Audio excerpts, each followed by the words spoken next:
You're sitting in a room full of people. Someone is telling a story. Everyone is laughing. The food is good, the music is right, and from the outside, you look completely fine. But inside, you felt everything in that room the moment you walked in. The tension between the two people sitting across from you. The forced smile on your friend's face that doesn't quite reach their eyes.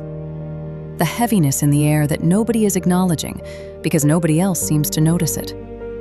You noticed all of it. And then someone looks at you and asks, "Are you okay? You're quiet." And you smile, and you say, "Yeah, I'm fine, just tired." And that's it. That's the whole performance. Clean, practiced, invisible. Because you have been doing it your entire life. Here's what most people assume about someone who doesn't show much. That they don't feel much. That the quiet ones are the simple ones. The ones who are fine because they look fine.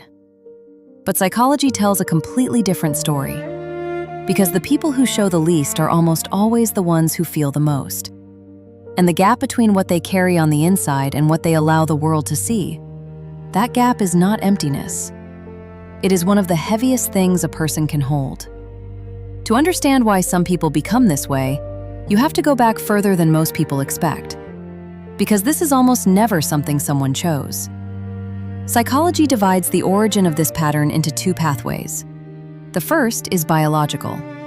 Science identifies these individuals as highly sensitive persons. People born with a trait called sensory processing sensitivity. Their nervous system from the very beginning processes the world at a deeper level than most. Emotions land harder. Everything registers at a higher intensity than the people standing right next to them. For them, feeling everything is not something that happens occasionally. It is the permanent setting their nervous system runs on. But for the second group, this depth of feeling was not something they were born with. It was something they learned. In an environment where showing emotion was not safe.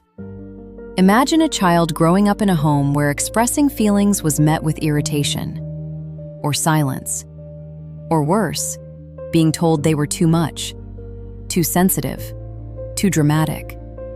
That child learns very quickly that their feelings are a problem. So they adapt. They build a wall.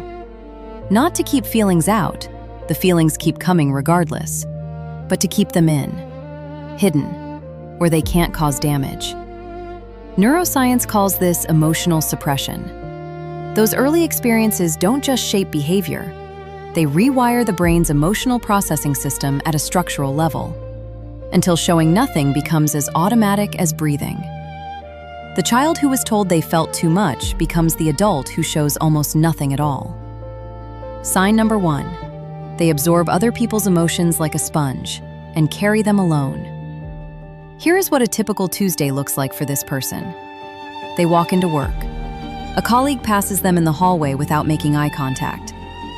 Most people wouldn't register this, but they felt it. Something is wrong with that person. And now, without meaning to, they are carrying a piece of it. By lunchtime, they have collected the anxiety of the morning meeting, the frustration from a friend's text message, the low-grade sadness from a song in the background of the coffee shop. None of it belongs to them. All of it is inside them. Psychology calls this emotional contagion. But for people who feel everything, this process is amplified far beyond what most people experience. Their mirror neuron system fires intensely and constantly. They don't just understand what someone else is feeling, they feel it themselves. And the cruelest part? They do all of this invisibly. And at the end of the day, when they finally close the door and sit alone in the quiet, that is when the weight of everything they collected finally lands. And they sit with it. Alone, the way they always do. Sign number 2. They have a mask so good even they sometimes forget it's there. Ask them how they are and watch what happens. The answer comes before the question is even finished. I'm good. I'm fine.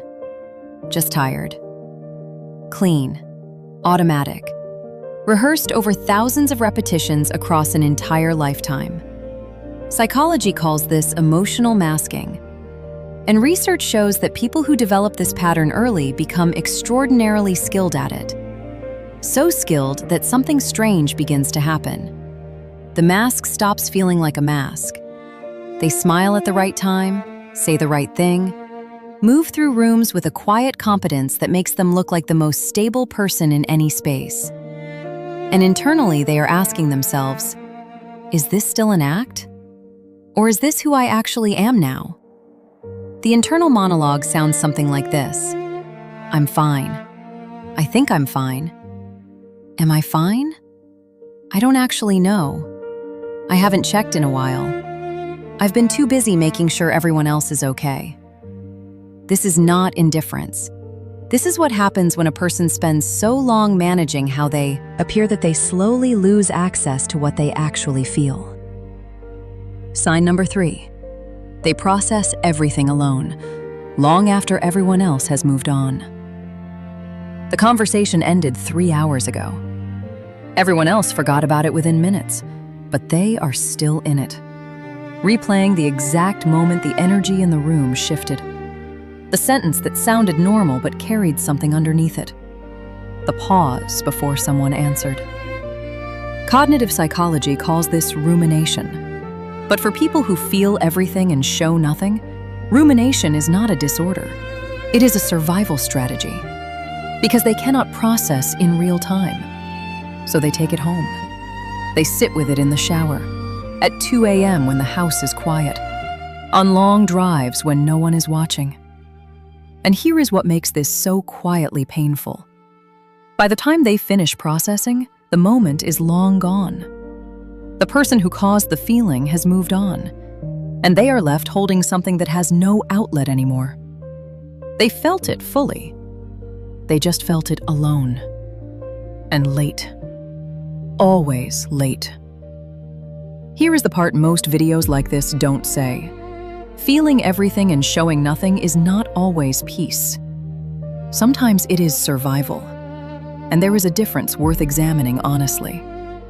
Some people carry quietly because silence for them is wisdom. But some people carry quietly because somewhere along the way they learned that their feelings were a burden. That the safest version of themselves was the smallest, quietest, most contained one. If that is you, if the quiet is not chosen but inherited, the question is not how to feel less. The question is whether you have ever given yourself permission to feel openly. Even once. Even with one person. Here is what psychology has found about people who carry this way. They are not broken. They are not closed off. They are not cold. They are people whose emotional depth was never matched by the environment they grew up in. And so they learn to hold it themselves. The shift that changes everything is not learning to feel more. They already feel more than most people will in a lifetime. The shift is learning that showing it, even a fraction of it, to the right person in the right moment, does not make them too much. It makes them human. They can begin, slowly, carefully, to let one person see one real thing. Not everything, just something. And when they do, something remarkable happens. The weight does not double. It halves. Because the heaviest thing about carrying everything alone is the aloneness, not the carrying. 3 things psychology says actually help. So what do you actually do with all of this? Because being told to just open up is not a solution. It is just another thing that sounds simple and feels impossible. So here are 3 things psychology has found actually work. The first is emotional labeling. Research from UCLA found that simply putting a specific name on what you are feeling, privately to yourself, reduces activity in the amygdala, the brain's alarm center, almost immediately. Not, I feel bad. Too broad. The brain doesn't know what to do with it. But, I feel overlooked. I feel overstimulated. I absorbed something today that wasn't mine and I haven't put it down yet. That specificity gives your nervous system one signal. The threat has been identified. You can stop scanning now. You don't have to say it to anyone. Just say it to yourself, honestly, without judgment. That alone changes something. The second is a containment practice. At the end of each day, give yourself a defined window, 10 minutes. During that window, you are allowed to feel everything you collected, the weight of what you absorbed, the conversation you are still replaying, all of it, fully, without judgment. And when the window closes, you set it down. Not forever, just for tonight. This trains your brain to stop treating unprocessed emotion as an open emergency. The reason you are still replaying conversations at 2 a.m. is that your brain believes the feeling is still unresolved and dangerous. The containment practice tells it, this has been felt. It is not an emergency anymore. The third is the hardest, but the most important. Graduated disclosure. Letting one person see one real thing. Not everything, not a breakdown, just one true thing. To one safe person. Once. Not, I'm fine. Something true. It will feel like too much even when it is almost nothing. That discomfort is not a sign you are doing it wrong. It is just the feeling of a door that has been closed for a very long time, beginning to open. You have spent your whole life feeling everything and showing nothing. And the world called that quiet. But now you know what it actually is. It is depth. It is strength. It is a heart that never stopped feeling, even when everything around it said it should. You were never too much. You were just never given enough space. If this felt like something you needed to hear, tell me in the comments which of the 3 solutions you are going to try. First, if this is the kind of content that makes you feel less alone, subscribe to Psychology of You, because there is a lot more that will touch your soul.